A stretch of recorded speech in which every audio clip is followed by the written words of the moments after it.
વલ્લભાધીશ કી જય. સર્વે વૈષ્ણવને જય શ્રી કૃષ્ણ. તો આપણે જે લાલનના શિંગારનો વિડીયો જોયો તો ઉષ્ણકાલનો, એની અંદર આપણે જે કહ્યું હતું એ પ્રમાણે આપણે આજે આમાં અલકાવલી બનાવતા જોઈશું. તો આપણે ઉષ્ણકાલની અલકાવલી સિદ્ધ કરતા જોઈએ તો એમાં આપણે આવી રીતે તિલક લીધું છે વચ્ચે મૂકવા માટે. ત્યારબાદ ગુલાબી મોતી, ગ્રીન મોતી, આવી રીતે ઓફ વ્હાઇટ મોતી, સફેદ દોરો અને પડછિયાનો દોરો.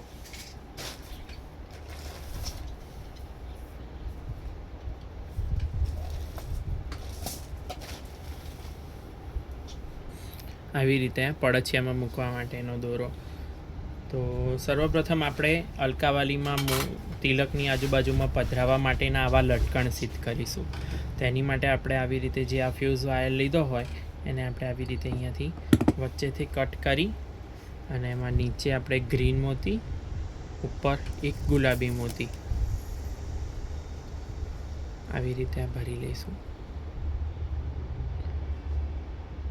અને એને આપણે આવી રીતે હું અહીંયા સોયની જ મદદથી, જે સોયથી આપણે સિદ્ધ કરવાની છે અલકાવલી, એ જ સોયની મદદથી હું આવી રીતે લટકણ સિદ્ધ કરીશ. આવી રીતે એક આંટો સોયની ઉપરથી અને એક આંટો પછી બે મોતી અને સોયની વચ્ચે આવી રીતે આપણે લટકણ સિદ્ધ કરવાના છે. જો એક બાજુમાં 3 લટકણ મૂકવાના હોય તો તમારે ટોટલ 6 લટકણ જોઈશે. આ 4 લટકણવાળી બનાવેલી છે તો આપણે 4 લટકણવાળી જ જોઈશું.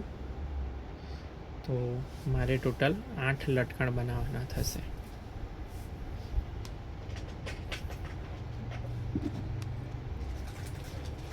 લટકણ આવી રીતે સિદ્ધ કર્યા બાદ આવી રીતે એનું નાકું આમ સોયમાંથી સીધું કરી અને ત્યારબાદ આવી રીતે લટકણ બહાર પધરાવવું એ ખૂબ એક અગત્યનો વિષય છે. તો આવી રીતે આપણે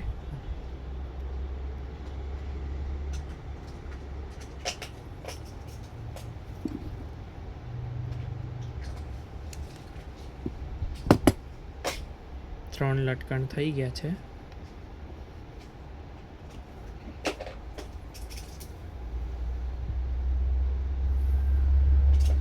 આવી રીતે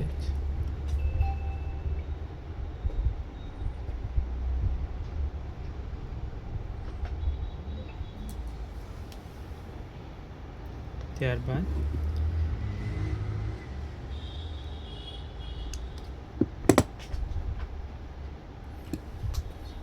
શાંતિથી એકદમ ધીરે ધીરે આપણે આ પ્રોસેસ કરીશું, જેથી કરીને એકદમ સુંદર અલકાવલી સિદ્ધ થાય પ્રભુલાય. હવે ઘણા વૈષ્ણવની આ જો મોટું સ્વરૂપ બિરાજમાન હોય અથવા ચિત્રજી સ્વરૂપ હોય તો 3 લટકણની અલકાવલી પણ ઇનફ છે. અને જો 5 કે 6 નંબરના લાલન હોય તો તમે 5 કે 6 લટકણવાળી અલકાવલી પણ કરી શકો છો. તો જે પ્રમાણે સ્વરૂપ બિરાજતું હોય એ પ્રમાણે આપણે અલકાવલીના લટકણની ગણતરી નક્કી થશે. વિડીયોમાં એક ડેમોન્સ્ટ્રેશન માટે આપણે આ બતાડ્યું છે. આમાં વાપરેલું કોઈ પણ સાહિત્ય કે સામગ્રી કે કોઈ પણ પ્રકારનું મટીરિયલ જો તમારે જોઈતું હોય તો તે તમે અમારો સંપર્ક કરી અને મંગાવી શકો છો. અમારો સંપર્ક સૂત્ર છે શ્રીજી શિંગાર, અમદાવાદ. અમારો કોન્ટેક નંબર છે 8320130994. અને આપણે આવી જ રીતે રોજ કંઈક ને કંઈક નવું શીખવાનો વિડીયો સેવા સાહિત્યને લગતો આપણે મૂકતા રહીએ છીએ. તો એના માટે જો તમે વોટ્સએપ ગ્રુપમાં જોઈન થવા માંગતા હોય તો એની લિંક નીચે ડિસ્ક્રિપ્શન બોક્સમાં મૂકેલી છે, તેના દ્વારા તમે વોટ્સએપમાં જોઈન થઈ શકો છો. 1 2 3 4 1 2 3 હજુ એક ખૂટે છે તો આપણે એક ભરી લઈશું.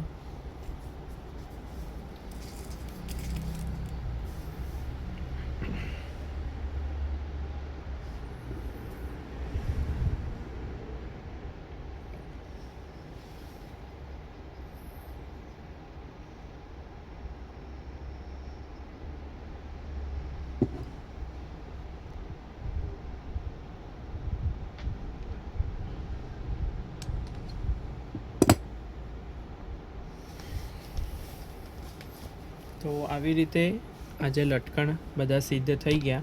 હવે આપણે આ વધારાનો તાર જે છે એ બધો સાઈડમાં કરી દઈશું અને આપણે સોયમાં ફટાફટ આપણે દોરાની ઠાકોરજીની સેવા પહોંચતા હોઈએ તો આપણે આવી રીતે દોરાને સોયમાં પરોવવા માટે આપણે મોઢામાં નહીં નાખીએ, પરંતુ આપણે લગાવનો ઉપયોગ કરી અને તમે આગળથી એ દોરાને ચપટો કે સરસ કડક કરી શકો છો, જેથી કરીને પછી તમને પરોવતા ફાવશે. તો અહીંયા આવી રીતે સિદ્ધ કરી લેવાનું છે. અહીંયા આવી રીતે ગાંઠ મારવાની નથી. એ ગાંઠ મારીશું તો ગાંઠ મોટી થશે અને પછી ઠાકોરજીને અલકાવાલી આપણે મસ્તક ઉપર ધરીશું તો પ્રભુને એ ગાંઠ કૂંચે. એટલે આપણે આવી રીતની એકદમ નાની ગાંઠ લઈશું. જો આ ગાંઠના દર્શન પણ ના થાય બિલકુલ. અને હવે આપણે પડછિયું લઈશું. તો આવી રીતે પડછિયાના 2 સેમ ટુકડા કરવા. ત્યારબાદ આવી રીતે 2 છેડા ભેગા કરી અને આવી રીતે જો આવી રીતે બનાવી અને આ 2 છેડા એની અંદરથી પાસ કરવાના છે. એટલે આ જે ગેપ ક્રિએટ થયો આવો, એ ગેપની અંદરથી આપણે આવી રીતે સોય લઈશું.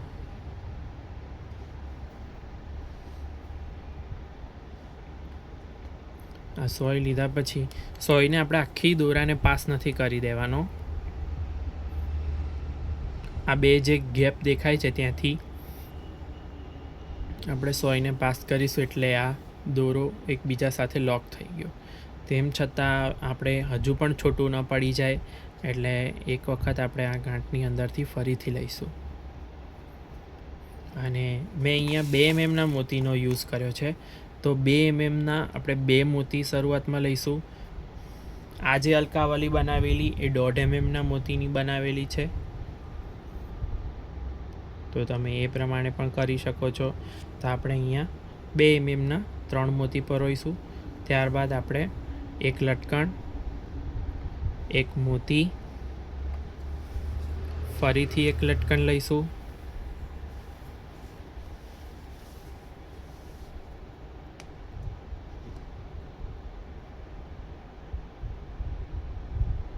ફરીથી 1 મોતી લઈશું. ફરીથી 1 લટકણ.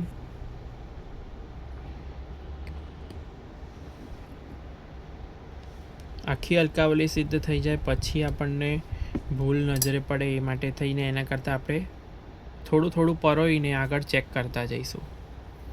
હવે આપણે લટકણ અને મોતી, ત્યારબાદ ફરીથી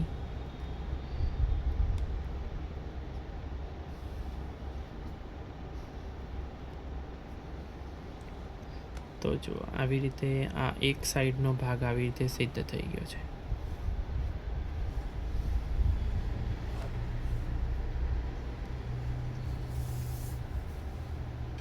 હવે આપણે તિલક પધરાઈશું. આ તિલકવાળી અલકાવાલી સિદ્ધ કરીએ છીએ. તિલક વગરની અલકાવાલી સિદ્ધ કરતો આપણે ઉષ્ણકાલનો હજુ આપણે એકલી મોતીની અલકાવાલી પણ સિદ્ધ કરીશું. આગળ જેમ જેમ સમય આવશે એમ એમ નજીક જેમ અખાત્રીજ નજીક આવતી જશે તેમ તેમ. હવે આપણે તિલક પછી 1 મોતી પધરાઈશું અને ત્યારબાદ આપણે લટકણ મોતી એમ કરીને 4 લટકણ આ બાજુમાં પણ ભરી લઈશું.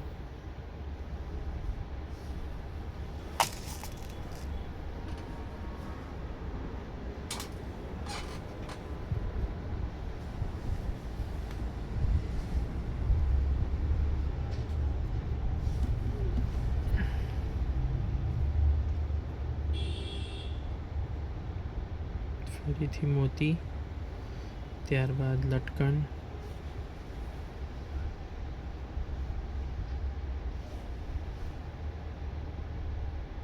ફરી મોતી,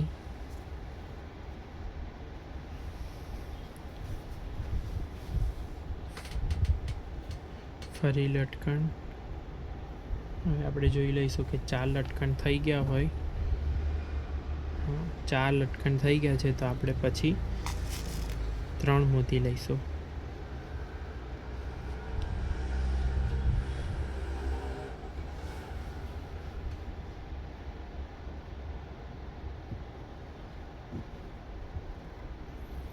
અને હવે આપણે બીજી સાઈડ પડછિયું લઈશું. તો આવી રીતે આ પડછિયું લઈશું. પહેલી વખત કરીએ તો એવી જ રીતે આવી રીતે કરી ત્યારબાદ આ 2 છેડા જે ભેગા કર્યા હતા એને આપણે આમાંથી પાસ કરીશું એટલે આવી રીતે બનશે. એની અંદરથી આપણે સોયને પાસ કરવાની છે. એકદમ ખેંચીને ફિટ નથી કરી દેવાનું. આ હળવું રાખી અને પછી એક ગાંઠને પકડી રાખી અને મોતીની પાસે જો આવી રીતે આ ફિટ કરશો તો અલકાવાલી કેવી કડક થઈ ગઈ એ થઈ જશે. અને આવી રીતે આપણે આમ લૂઝ રહે પછી બરોબર થોડીક જ જગ્યા રહે નહીં જેવી દોરા જેવી, અને ત્યાં આપણે એને લોક કરવાની છે.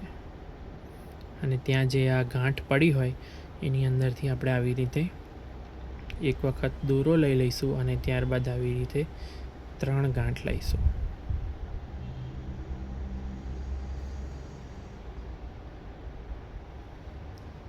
તો આશા છે આપ સર્વેને આ વિડીયો ગમ્યો હશે, અને આગળ પણ તમારે લોકોએ આવી કોઈ પણ અલકાવાલી સિદ્ધ કરતાં શીખવું હોય તો તમે કમેન્ટ કરી શકો છો. તો આપણે અલકાવાલી આ સિદ્ધ થઈ ગઈ છે, આપણે જોઈ લઈએ.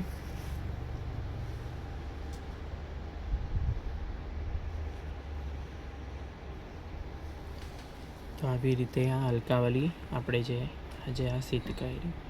તો આવી રીતે તમે કોઈ પણ પ્રકારની અલકાવાલી હવે સિદ્ધ કરી શકો છો, સિંગલ નાકાના પદકવાળી વગેરે. આવી રીતે આપણે ટૂંક સમયમાં મોતીની અલકાવાલી પણ જોઈશું. આપ સર્વેનો ખૂબ ખૂબ આભાર. જય શ્રી કૃષ્ણ.